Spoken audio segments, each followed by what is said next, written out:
Oke, baik, kita bertemu kembali di materi minggu 11. Kita akan bahas beberapa hal terkait dengan angka. Terkait dengan angka penting, kita bahas lebih tentang apa ini, akurasi, presisi, dan ketidakpastian. Walaupun ini memang mata kuliah dasar logika matematika, kita memang akan bahas beberapa bagian terkait dengan angka karena ini menjadi hal yang akan kalian gunakan ke depan, terlepas dari prodi apa kalian berada. Misalnya berada di prodi psikologi atau komunikasi, dalam suatu kesempatan tetap akan berhadapan dengan angka, dan kita perlu tahu beberapa konsep dasar terkait dengan angka, khususnya angka penting, akurasi, presisi, dan ketidakpastian. Jadi langsung aja kita mulai untuk materi minggu ini. Jadi apa yang disebut angka penting? Sebelum kita masuk dalam pembahasan yang lebih rinci, mungkin beberapa definisi atau batasan terkait angka penting. Pertama, ada beberapa istilah di sini. Angka penting dalam bahasa Inggris dapat atau umum digunakan dua istilah. Yang pertama, kadang-kadang disebut sebagai significant figures, atau kadang-kadang juga disebut sebagai significant digits. Jadi salah satu tidak masalah kita pahami saat kita sebut angka penting, dapat diterjemahkan ke dalam bahasa Inggris sebagai significant figures atau significant digits. Apa itu kira-kira angka penting di sini? Adalah angka yang didapat pastinya dari sebuah proses pengukuran. Angka itu pasti didapat dari sebuah proses, apakah itu pengukuran atau perhitungan, yang pastinya menggambarkan hasil yang sebenarnya. Apa makna ini akan kita lihat dalam contoh atau ilustrasi dalam slide berikut. Penggunaan angka penting atau berapa banyak angka penting yang dapat kita tuliskan akan sangat bergantung pada alat ukur yang kita gunakan atau juga jenis perhitungan yang kita lakukan. Jadi ini memang kondisi yang cukup abstrak terkait angka penting. Langsung saja kita mulai dengan contoh sehingga dapat dipahami sedikit lebih mudah. Pertama kita lihat, misalnya kita menimbang berat badan kita dalam sebuah timbangan badan berskala analog di sini.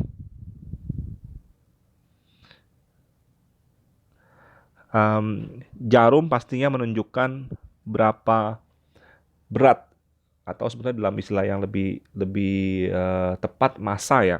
Tapi kita pahami berat badan. Di sini dapat terlihat skala yang ditunjukkan ada di sekitar 120-an. Jadi kalau kita sebut berapa berat badan kita, kita bilang 120 kg. Atau apakah mungkin kita sebutkan 120,1 kg atau 120,0 kg. Jadi mengacu ke alat yang kita gunakan, timbangan badan di sini dalam skala analog, yang kalau kita lihat skala terkecil yang dapat kita lihat dalam jarum di timbangan tersebut adalah kira-kira 1 kilogram. Satu strip kecil di skala ini menggambarkan 1 kilogram. Jadi apakah mungkin kita menuliskan 120,1 kilogram?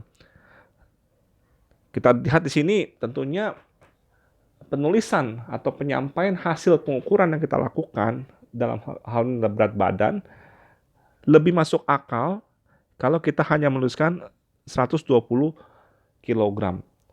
Karena kita tidak bisa dengan pasti menentukan apakah 120,1 angka ini menjadi hal yang sulit untuk dibuktikan atau tunjukkan dengan pasti. Mengapa? Karena skala terkecil dari timbangan badan yang ada di sini adalah 1 kilogram. Jadi kita bisa membaca 120, kita bisa membaca 121, kita bisa membaca 122, dan seterusnya. Namun, saat jarum berada di antara 120 dan 121, kita tidak tahu secara pasti berapa angkanya karena skala timbangan yang ada hanya berada di angka 120, 121, dan seterusnya. Jadi ini yang disebut sebagai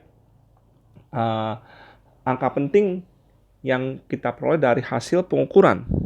Jadi kita tidak bisa menuliskan dua hal ini, kita hanya dapat menuliskan 120 kg. Sebagai kontras, kita melihat timbangan badan digital. Seperti ini, kita melihat angka 48,8 kg. Tentunya timbangan digital memiliki angka di belakang koma yang lebih banyak dibandingkan timbangan analog seperti yang sudah kita bahas sebelumnya. Jadi, kita lihat di sini, kita membaca angka timbangan kita, berat badan kita adalah 48,8 kg. Tapi apakah masuk akal kalau kita bicarakan atau kita tuliskan berat badan saya adalah 48,823 kg? Di sini dapat terlihat tentunya angka yang berwarna hijau adalah angka terbaca di skala, namun angka yang berwarna merah tidak mungkin kita dapatkan secara pasti. Jadi dapat dilihat di sini kita tidak dapat menuliskan angka di belakang koma sebanyak-banyaknya yang kita mau. Namun tergantung dari seberapa ketelitian atau pengaruh dari alat ukur yang kita gunakan. Jadi di sini mudah-mudahan ilustrasi yang diberikan dapat dipahami terkait dengan penulisan angka yang dapat kita lakukan terkait dengan hasil pengukuran atau perhitungan. Jadi memang ada beberapa aturan angka penting yang dapat kita pelajari. Hanya ada 4 kriteria, cukup mudah untuk dipahami menurut hemat saya. Jadi ada beberapa dasar di sini. Pertama, semua angka yang bukan 0 pasti termasuk angka penting. Atau dalam hal ini kita sebut SD. SD ini adalah singkatan dari significant digits atau figures, tergantung mana yang digunakan. Di sini kita gunakan SD atau significant digits ya. Jadi kalau 2, 3, 4 semua angka bukan 0, berarti ada 3 significant digits. 9856 ada 4 significant digits karena semua angka bukan angka 0. Yang kedua, angka 0 yang diapit oleh angka bukan 0 semuanya termasuk angka penting. Jadi kalau kita lihat di sini 1002 kita memiliki 4 angka penting. Maaf, significant digit SD bukan SF. Dan angka ini kalau dihitung kita memiliki 13 significant digits. Ada 6 di ujung kiri, 1 di ujung kanan, dan ada 11 0 yang diapit antara 6 dan 1, sehingga semua angka itu menjadi angka penting, angka yang bermakna untuk dituliskan. Yang ketiga, kalau angka 0 ada di belakang angka bukan angka penting, ada di belakang angka penting, menjadi angka yang tidak penting atau tidak kita hitung sebagai significant digit kecuali memiliki nilai desimal. Contoh yang pertama adalah 120.000, tidak ada nilai desimal di sana, jadi hanya angka 1 dan 2 yang penting. Semua angka 0 tidak termasuk angka penting, jadi hanya 2 significant digits atau 2 angka penting. Namun contoh kedua, saya punya 120.000 dengan koma di belakang di sini ada desimal yang saya bubuhkan, berarti menjadi ada 6 angka penting. Aturan ketiga. Aturan keempat, semua angka 0 di depan angka bukan 0 dalam desimal di sini pastinya bukan angka penting. Jadi di sini seperti 0,000 sekian 3, hanya angka 3 yang saya hitung sebagai angka penting, hanya satu significant digits, 0,052 menjadi 2 angka penting. Nah, kenapa aturan ini menjadi perlu untuk dipahami? Karena saat kita melakukan operasi aritmatika, dalam hal ini penjumlahan dan pengurangan, perkalian pembagian, akan ada penggabungan angka-angka yang kita lakukan dalam perhitungan. Hasil akhir yang diperoleh dari perhitungan tidak boleh sembarangan, harus mengikuti kaidah angka penting yang akan kita bahas pada slide berikutnya. Jadi ini penting sekali untuk dipahami supaya tidak menjadi salah, karena angka yang tulis pun menjadi angka yang menjadi bermakna. Kalau kita tulis sebanyak-banyaknya, belum tentu angka itu menjadi angka yang bermakna. Ini adalah rekap dalam bentuk tabel dari aturan yang tadi sudah kami sampaikan di slide sebelumnya. Ini saya akan lewat saja. Kita masuk dalam operasi aritmatika. Ini menjadi hal yang menarik untuk dipahami dan penting untuk dipelajarin juga diresapi ya. Ada dua hal pastinya, ada penjumlahan pengurangan dan ada perkalian pembagian. Jadi bagaimana kalau kita melakukan penjumlahan pengurangan yang melibatkan angka pastinya?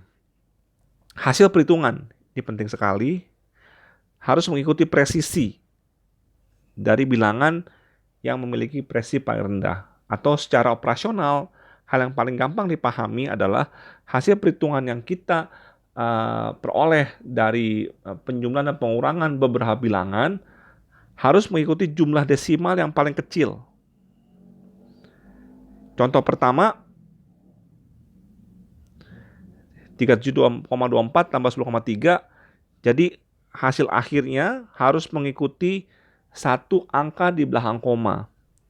37,24 memiliki dua angka di belakang koma. 10,3 memiliki satu angka di belakang koma. Jadi kalau saya tuliskan 37,24 ditambah 10,3, hasil akhirnya kalau langsung saya masukkan dalam kalkulator akan memperoleh 47,54.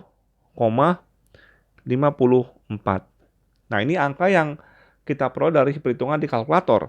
Namun aturan angka penting tidak mengizinkan kita menuliskan dalam 47,54. Kita harus menuliskan hasil akhir ini dengan angka desimal yang paling sedikit. Dalam hal ini angka desimal paling sedikit adalah 1. Jadi seharusnya tuliskan 47,5. Jadi itu yang paling mendasar yang perlu kita perhatikan dalam operasi penjumlahan dan pengurangan. Contoh kedua, 1002 ditambah 0,23675. Jadi kalau kita masukkan ini dalam kalkulator, kita akan memperoleh 1002,23675. Lagi-lagi ini tidak boleh kita lakukan dalam mengikuti kaidah angka penting. Kenapa?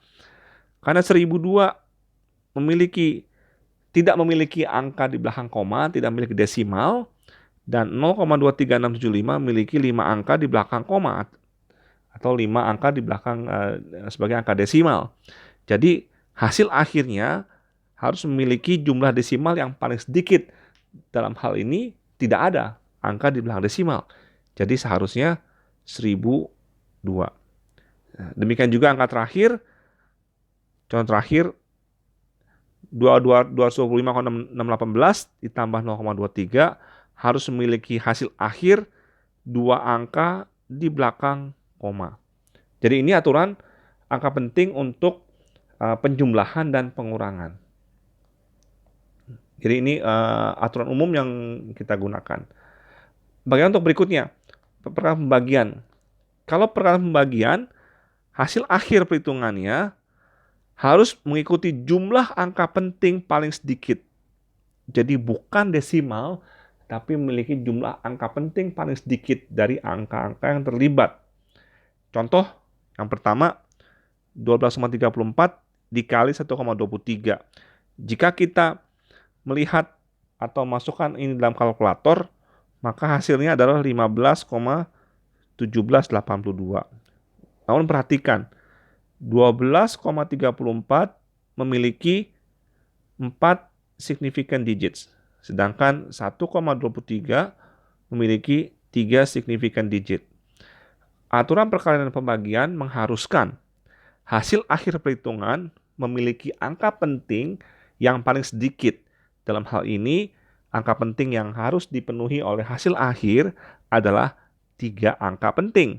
Oleh karena itu, hasil akhirnya adalah 15,2 setelah kita melakukan pembulatan dari angka 15,1782.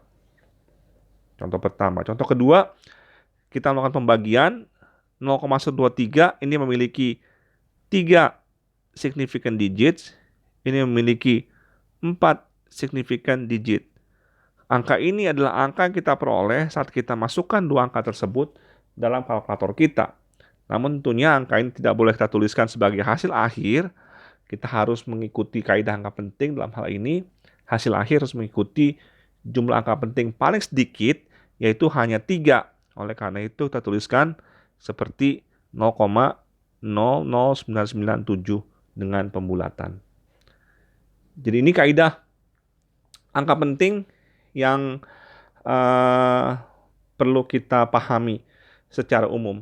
Namun, bisa juga dalam sebuah soal atau dalam sebuah situasi kita diharuskan atau dipaksa untuk menuliskan hasil akhir dalam sekian angka penting. Nah, kita akan ikuti aturan itu seperti yang diperintahkan atau diinstruksikan dalam soal ataupun dalam problem yang kita temui.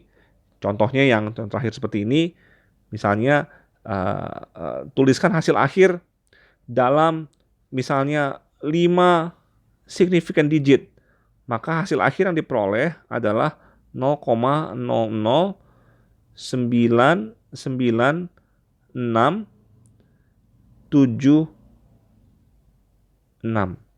Jadi ada 5 angka penting karena memang diinstruksikan oleh soal misalnya untuk menuliskan dalam 5 angka penting. Namun jika tidak disebutkan, kita harus mengikuti kaidah yang seperti sudah saya jelaskan sebelumnya. Berikut beberapa contoh angka penting. Ada berapa angka penting di sini? 11,90 kita pasti memiliki ada 4 angka penting. 0,000067 kita memiliki 2 angka penting. Di sini kita memiliki 2 angka penting. Di sini juga kita memiliki, kalau kita lihat agak hati-hati karena penulisan dengan dengan eksponensial, maka kita memiliki ada 3 angka penting. Di sini ada 1 angka penting. Di sini ada 3 angka penting. Di sini ada 4 angka penting.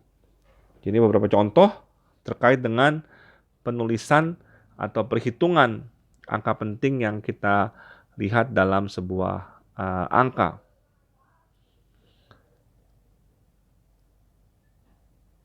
Nah, contoh berikutnya ada beberapa contoh yang dapat kalian lihat. Ada 5 di sini. Pertama, perkalian. Kalau perkalian dan pembagian berarti mengikuti jumlah angka penting atau significant digit paling sedikit. Dalam hal ini, hasil akhir harus mengikuti 2 angka penting. Jadi hitung dengan kalkulator diperoleh seperti ini, namun karena harus 2 angka penting sebagai hasil akhir, maka hasilnya 76 mm kuadrat. Saya lanjut ke nomor 3, loncat. Nomor 2 bisa dipelajari sendiri. Jumlah juga perkalian 45 dikali 3,01. Lagi-lagi perkalian pembagian, jadi kita mengikuti jumlah angka penting paling sedikit. Dalam hal ini kita memiliki 2 angka penting yang harus dipenuhi sebagai hasil akhir. Karena itu hasil akhirnya adalah dari kalkulator kita dapat seperti ini. Namun hasil akhir kita tuliskan sebagai 1000 400. Nah, contoh lain adalah contoh keempat. Ini kita diarahkan untuk menuliskan hasil akhir dalam 5 signifikan digit. Ini yang tadi saya sampaikan sebelumnya, memungkinkan untuk soal untuk menuliskan kita diarahkan atau diinstruksikan untuk menulis hasil akhir sesuai dengan angka penting yang diminta.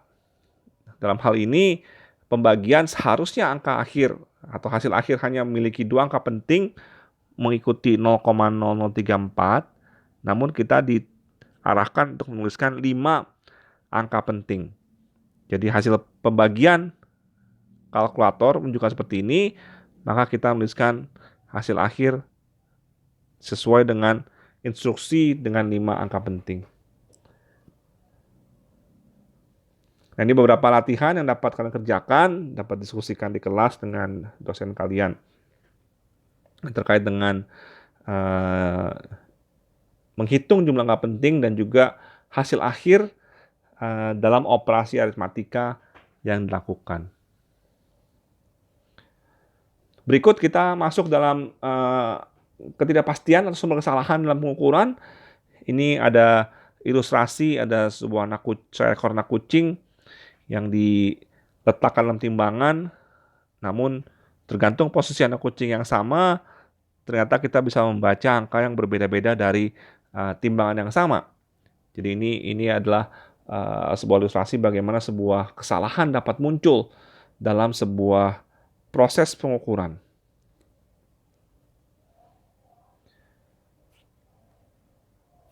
Jadi sumber kesalahan pengukuran dapat dibagi menjadi 2 bagian besar. Yang pertama disebut sebagai kesalahan sistematik, yang kedua disebut sebagai kesalahan error. Random, kesalahan random. Jadi dua hal ini ada 2 hal yang berkontribusi pada sebuah kesalahan yang mungkin muncul dalam sebuah perhitungan. Apakah itu mengukur panjang, mengukur berat, mengukur luas, dan sebagainya.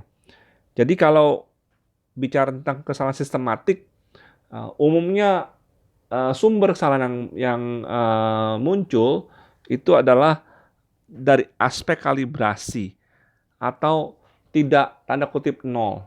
Paling mudah menggambarkan situasi di pasar saat kita membeli daging dengan timbangan neraca setimbang dengan balance. Seringkali kita paham kalau anak timbangan pertama tidak ditera ulang. Jadi 1 kilo timbangan yang digunakan sebetulnya tidak 1 kilo. Itu artinya tidak ada proses kalibrasi yang benar dari neraca yang digunakan. Atau yang kedua juga ada beberapa orang yang cukup nakal, mungkin tanda kutip mengganjal timbangannya sehingga angka 0 yang dibaca dalam timbangan sebetulnya tidak 0.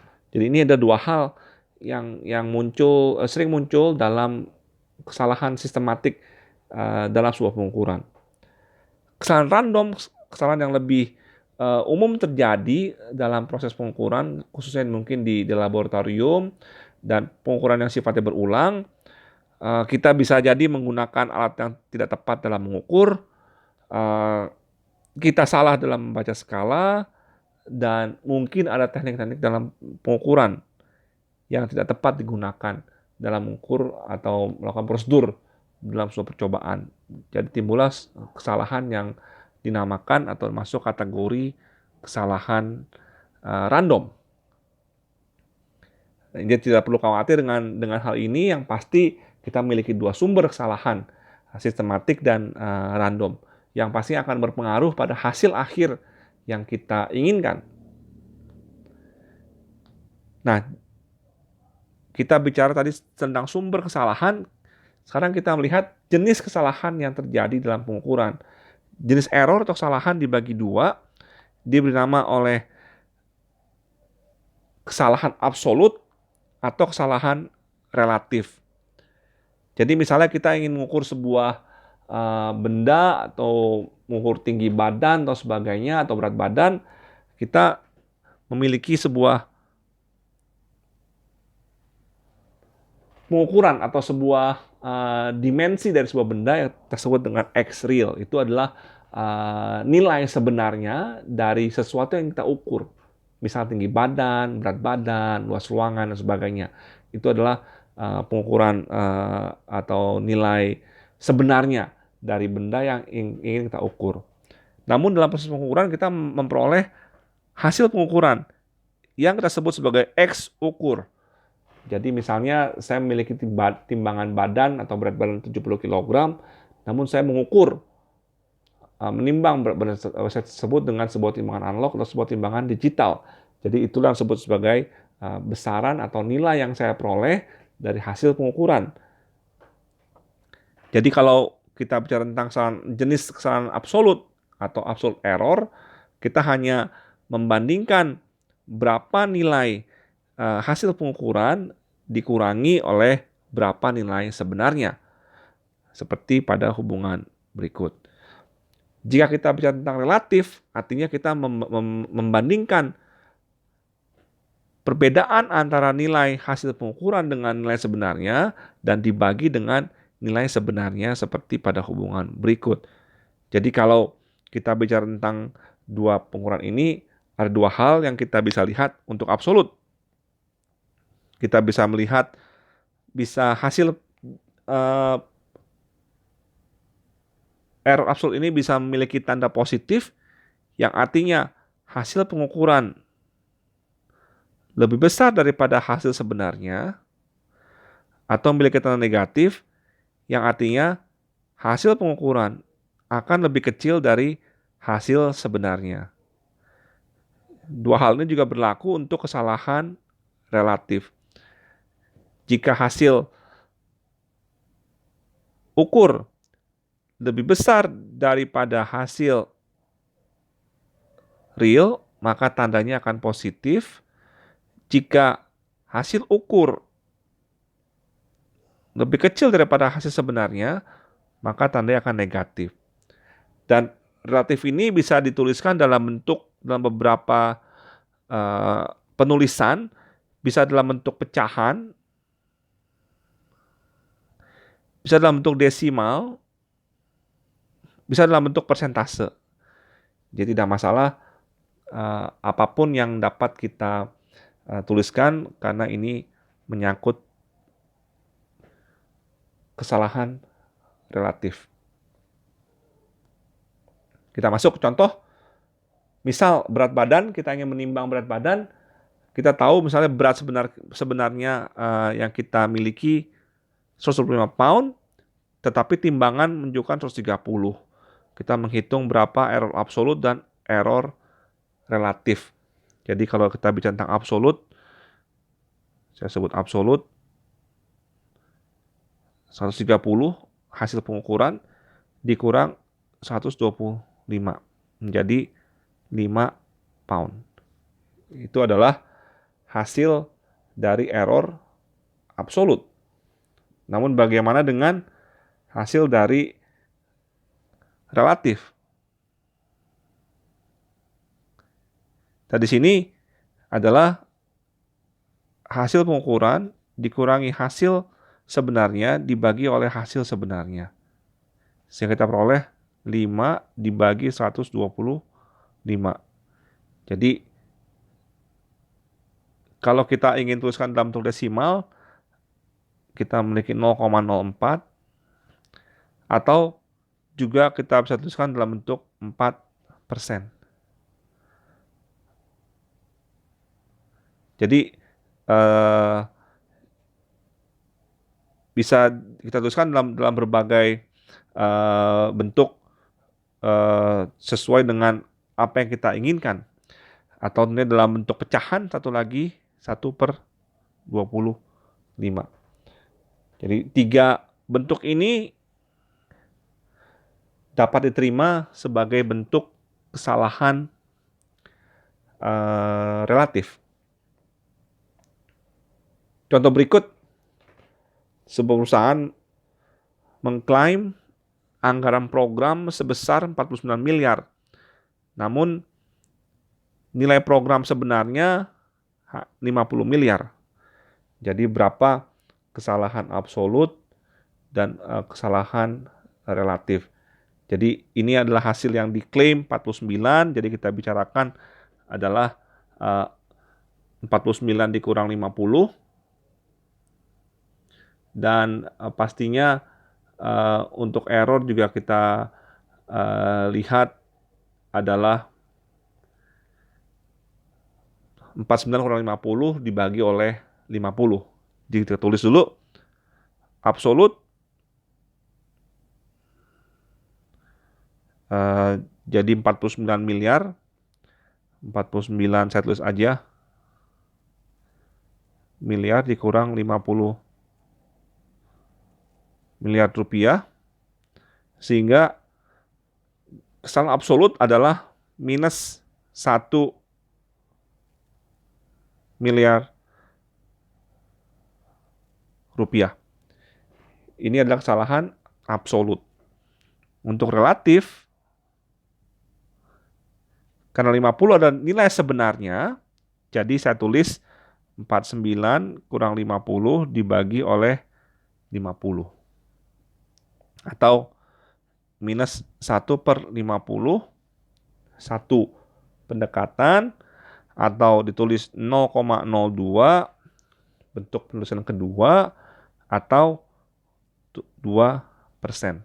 Lagi-lagi 3 bentuk ini, 3 bentuk yang dapat diterima untuk penulisan kesalahan relatif.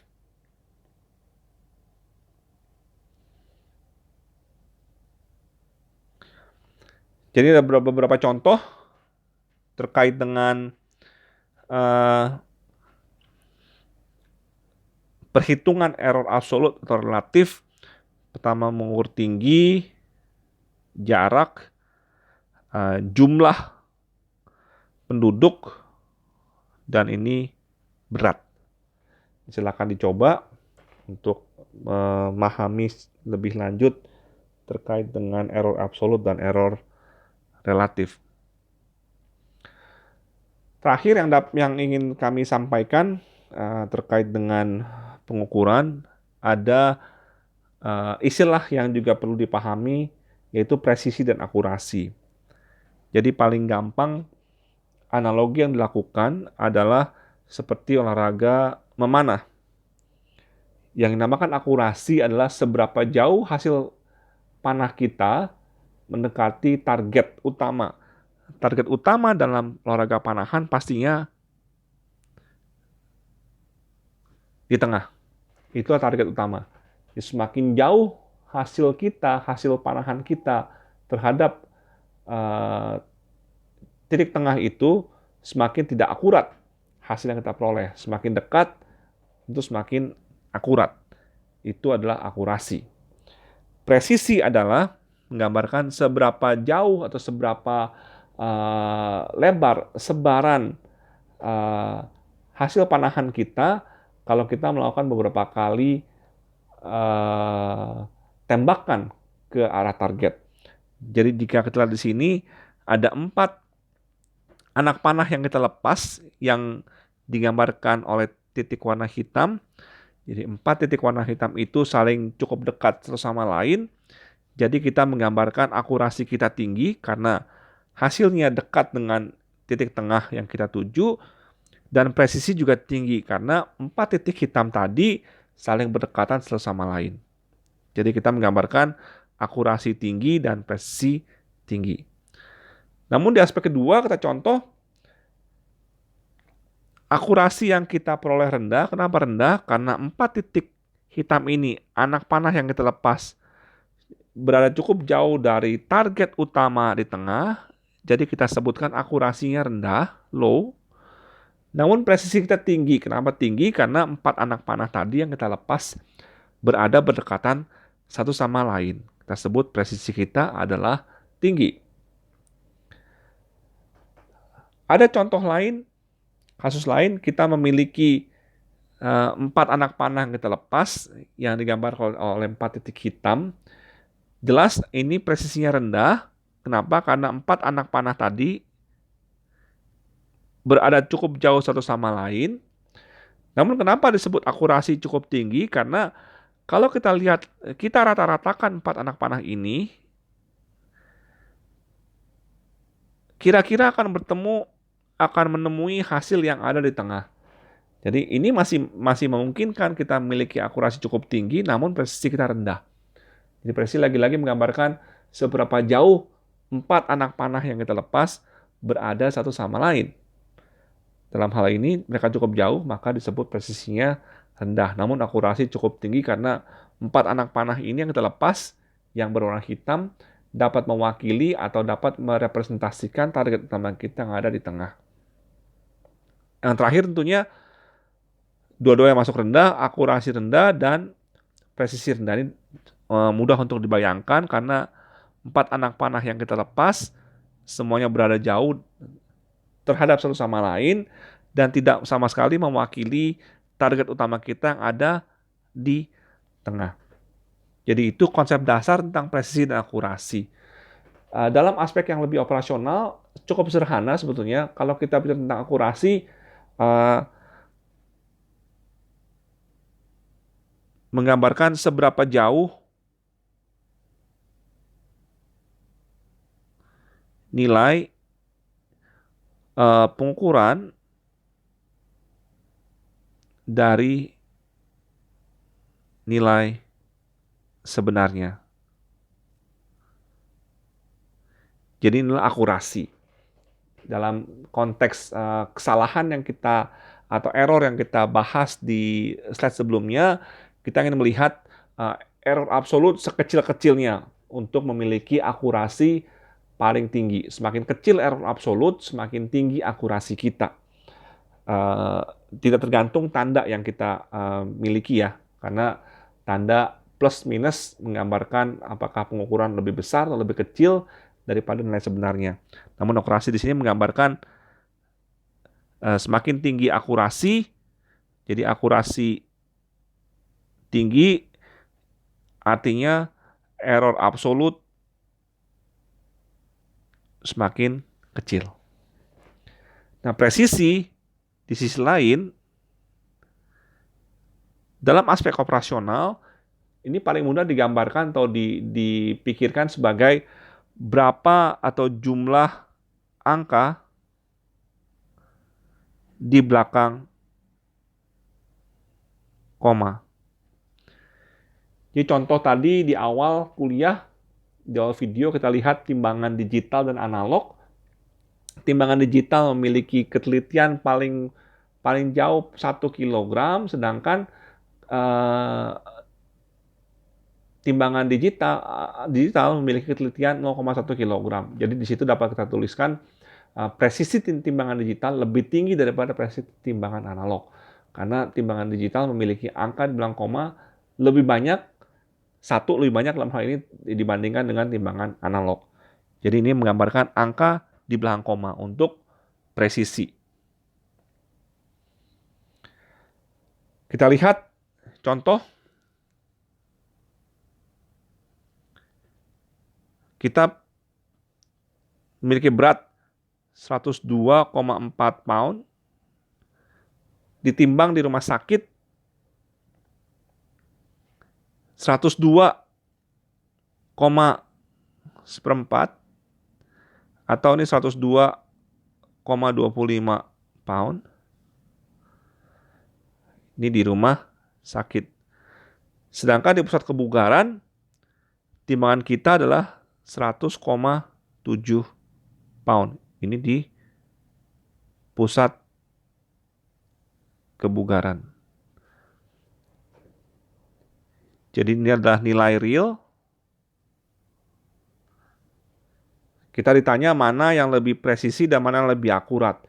Tentunya kita lihat untuk kita bahas dulu yang presisi, kita melihat jumlah angka di belakang koma. Pastinya semakin banyak angka di belakang koma, semakin presisi. Jadi kita tahu timbangan di rumah sakit lebih presisi dibandingkan timbangan di pusat kebugaran. Itu satu. Jadi di sini lebih presisi. Sedangkan kalau kita bicara tentang akurasi, kita ingin menghitung error absolut ya. Seberapa jauh hasil pengukuran kita terhadap nilai sebenarnya. Jadi kalau kita bicara tentang rumah sakit, kita lihat 102,25 dikurang 102,4. Di pusat kebugaran kita memiliki 100,7 dikurang 102,4. Dari dua hasil ini jelas hasil pengukuran di rumah sakit lebih akurat dibandingkan pengukuran di pusat kebugaran. Dalam hal ini timbangan di rumah sakit lebih presisi dan lebih akurat dibandingkan timbangan di pusat kebugaran. Berikut contoh. Saya akan bahas contoh kedua. Tinggi badan kita 62,5 inci. Ini adalah nilai sebenarnya. Tali meteran dengan pendekatan 1/8 inci menunjukkan tinggi Anda adalah 62,5/8 inci. Sedangkan alat pengukur laser memperoleh angka 63,5 inci. Jadi kalau untuk tali, saya tulis di sini untuk laser. Kalau tali pendekatannya paling jauh adalah 1/8 inci. Untuk laser 0,05 inci. Jadi kalau di sini saya tulis sama juga 0,125 inci. Di sini jelas terlihat kalau timbang pengukuran tinggi badan dengan laser pasti lebih presisi karena jauh lebih kecil 0,05 dibandingkan 0,125 inci. Namun kalau kita ingin melihat akurasi, kita lihat seberapa jauh hasil pengukuran dengan laser terhadap nilai sebenarnya dengan hasil pengukuran dari tali meteran terhadap nilai sebenarnya. Jadi kalau kita lihat tali, ini adalah 625/8 dikurang 62,5 inci. Sedangkan untuk laser 63,5 dikurang 62,5 inci.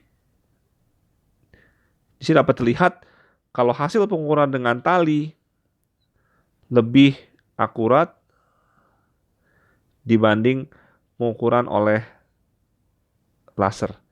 Di sini dikontraskan dengan contoh sebelumnya, laser memiliki presisi lebih tinggi namun memiliki akurasi lebih rendah. Jadi ini contoh penggunaan dua nomenklatur presisi dan akurasi dalam konteks pengukuran. Jadi kita stop di sini. Terima kasih. Itu untuk materi minggu ini. Kita akan bertemu lagi untuk minggu depan untuk materi yang berbeda. Terima kasih.